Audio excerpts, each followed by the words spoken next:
What's up? Doing a video about setting threes. I was working with a athlete the other day in a private lesson, and she wanted to be more consistent with her threes, and this is a clip of us kind of working through it. She already has some fundamentals, so I'm not going to get super technical in this video. I will in future videos, but disclaimer, I was never a setter, so what I like to use when I'm teaching a setter to set more consistently is a little bit unconventional, because I was never trained and never heard those training words that coaches use, those magic words to get you to set better, because I was never a setter. But I do know how I like the sets to get there when I was a middle and I was hitting the three. So I kind of use that as my gauge. And I also use things like peripheral vision, the speed of the ball coming out of your hands. You can feel that, you can hear it.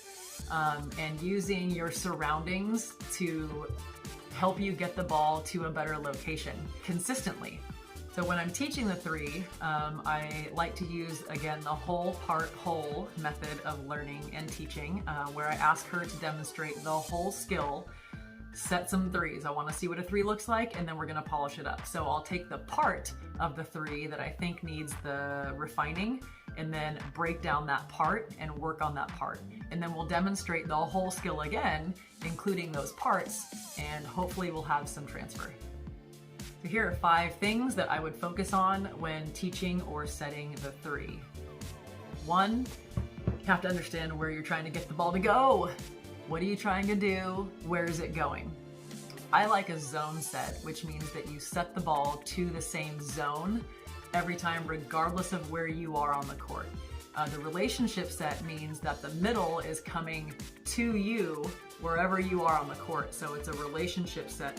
When you're going to a zone, the hitter's going here, and you can travel as much as you want, but you're still trying to get the ball here to this place.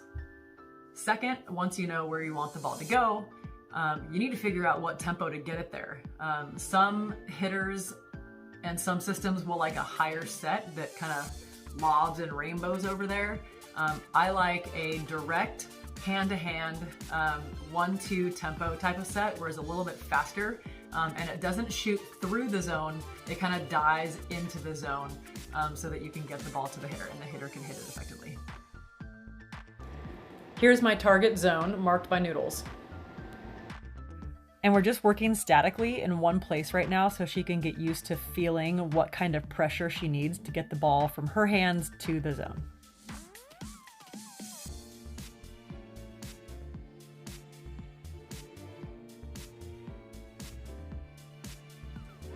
Now this is a good set as it goes in the target, but look how high it is compared to those flags. It's going to take a long time to get from her hands to the hitter. Now this one's better as it's lower to the flags, but it's still higher than the noodles, which represent the blocker's height. The more direct the set, the less time the blocker has.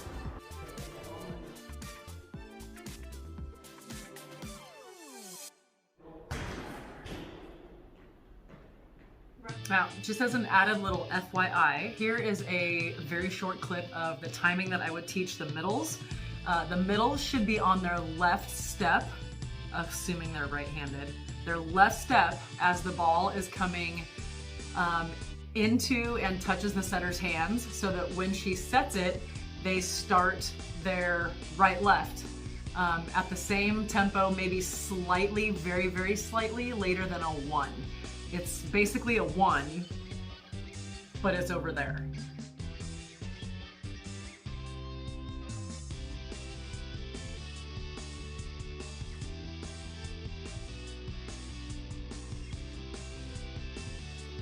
Three, I use feeling the ball come into your hands and feeling the ball come out of your hands evenly, and using your eyes with that feel to see the trajectory of the ball coming out. What angle is the ball coming out of your hands? And that angle can tell you if it's going to be too high, or if it's going to be too fast, or if it's going to be too close to the block or too close to the hitter. So I use my vision to see where the ball is being delivered, not necessarily looking at the target or looking at the hitter.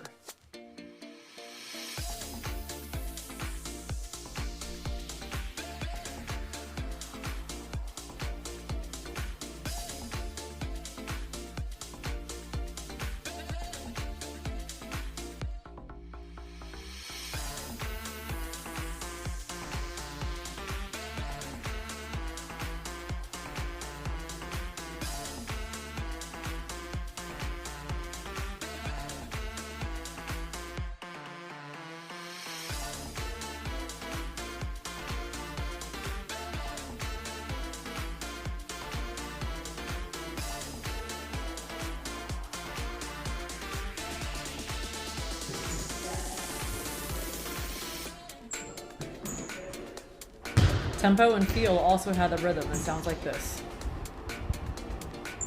1, 2.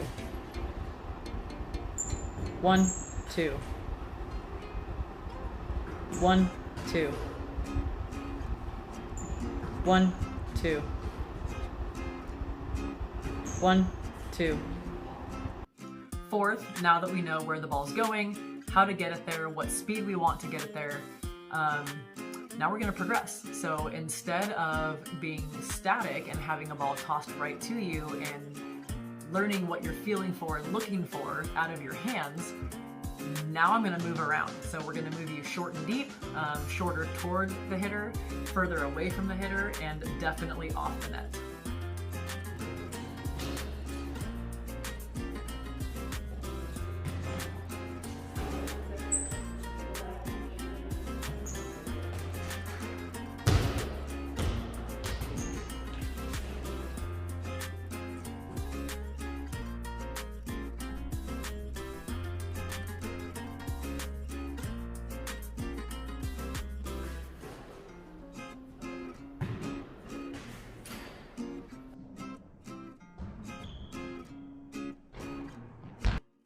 Look at the difference in the two angles of release. One thing that a lot of setters do very commonly, but I think it may be a mistake, setting professionals, please correct me on this if I'm wrong. You think about the result too much. You think about the hitter too much, and you're setting the hitter. I like to set a tempo. I rely more on how it feels coming out of my hand and my peripheral vision to tell me where in space I am on the court, if I'm angling toward the net, if I'm angling away from the net, and then watching it come out and using, again, my peripheral to tell me, is the middle already going, or is she waiting for me to set it? Because that can dictate how high or how slow or how fast you need to set the ball. If you focus too much on the result, you're going to be setting very inconsistently because you're chasing something that's mobile and variable versus setting a similar tempo, a similar angle, a similar location every time, and the hitter will figure it out.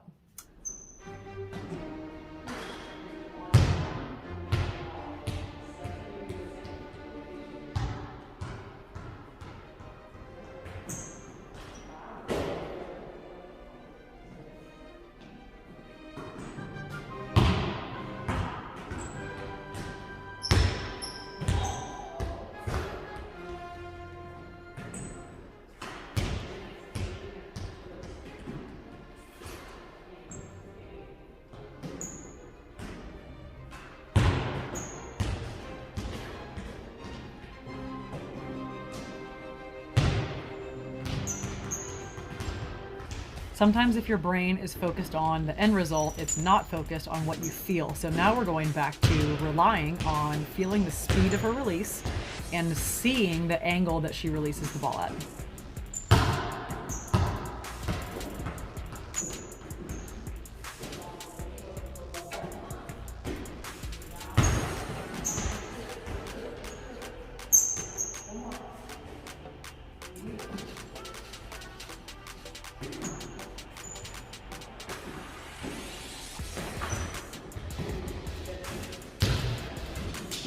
Fifth and finally, now that you've got that good tempo going on, you've established that you can run a good three, now you've opened up your options. So 5, realize your options and you can actually become offensive. Once you get your middle going and she's part of your system, you may be left with no blocker. So that might be a good time for you to start dumping both on the net and when you get pulled slightly off the net. Now most older or advanced middles will come with me to this spot. If she does, make sure you don't have a blocker right here, and that will open you up for this.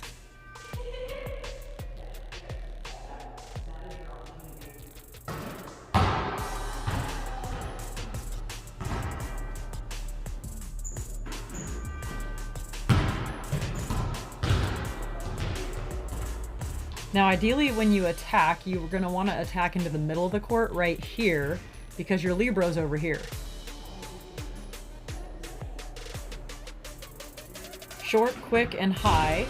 No need to throw it or make any extra long movements, just help it go over the net.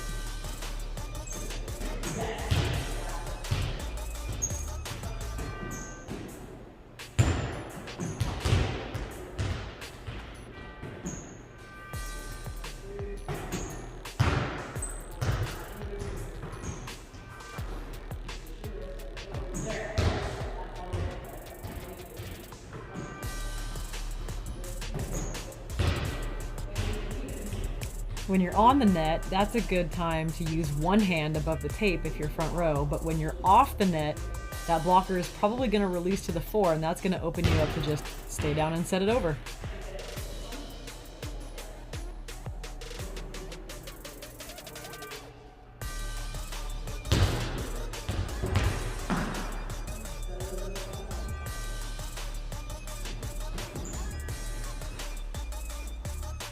Whoops. What happened? Let's look at it. She takes her hands and moves them to the side like she's kind of swiping or sweeping, and the ball ends up going too low.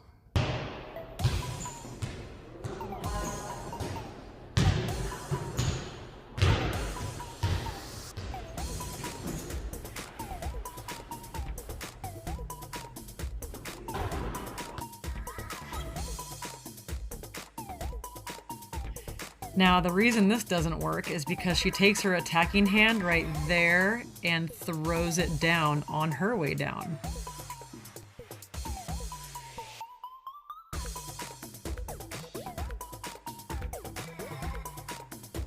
That's better. Higher, faster.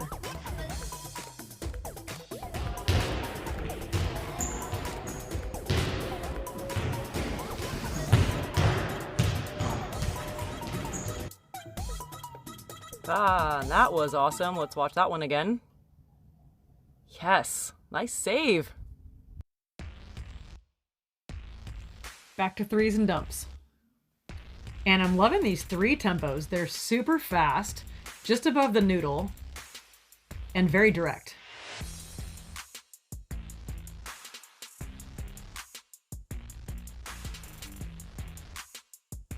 Okay, here's where I get technical. So if you see her present her hands, they're super flat right there.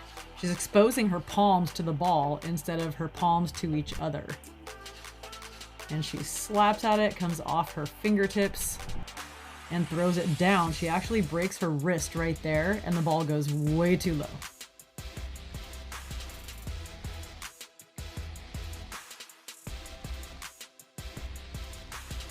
And she's corrected it right there, you can barely see, but her palms are facing each other, making a ball shape. And she releases it high instead of breaking her wrists down. Now, when I'm setting or when I'm teaching a new setter, even an advanced setter, sometimes to get her to think of it a little bit differently, I try to remind them that you may not be always trying to set the hitter, because that can be inconsistent. That can be different every single play you run, every single time you run it. So I like to try to get them to set to a location where the hitter is going to be. So setting it at a height where I know she can reach it, putting her in a place where the block isn't, so she has better success, can actually make you more successful. And to do those things, you'll use how it feels to get the ball out of your hands, what you see in your peripheral vision. Do I see the hitter leaving? Do I see the block moving? Do I see the height of the tape? And using those cues to help you gauge your spatial awareness can help you find success. And it can also help you with other sets like 1s, 4s, huts, especially slides, those back sets, because you can't see them. You have to rely on feel to get that ball to go where you need it to go. Is it fast coming out of your hands? Does it go out of your vision quickly? Or does it stay in your vision for a long time? It might be too high. So learning to kind of incorporate those things can help you with other sets and not just the 3. But this particular time happened to be about 3s. I hope you were able to use some of it, and maybe it helps clarify from a different perspective so that you can understand what you're doing and start running those 3s better, because middles love them. It's our outlet. It's what we hit a lot of balls. It's what we hit the most of, in my opinion. So if you like this video, hit the like button and comment. Leave me comments, because again, I'm not a setter. So leave me some comments on some technicalities. Don't forget to subscribe. Till next time.